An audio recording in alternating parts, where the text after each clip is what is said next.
this ministry, Olive Tree, even by our name, you can tell, is Israel-centric, Israel-focused. It begins and ends with Israel. Many churches will not speak out on this issue. Many denominations are into replacement theology, or the church is the new Israel. If you, Dr. Jeffress, had some advice for new pastors as it concerns, any pastor, doesn't have to be new, as it concerns handling this topic, that is Israel's relevance past, present, and future, what would it be? Well, it would be to take the Bible seriously and read Genesis 12 yes.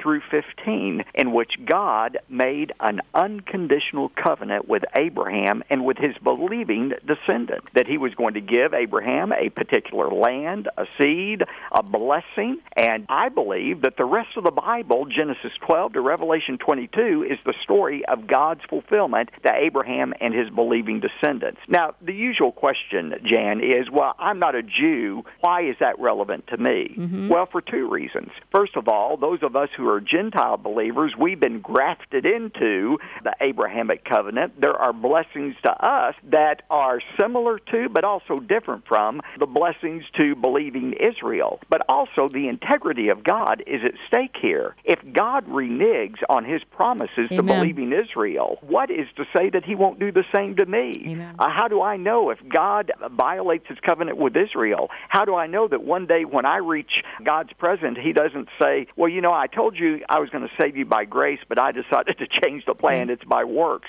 I'm in big trouble if that happened. God's unconditional covenant with Israel is based on his integrity, his faithfulness. And, you know, he said very well through the psalmist, you know, if Israel disobeys me, they will suffer for it, but I will not break off my loving kindness from David or his descendants.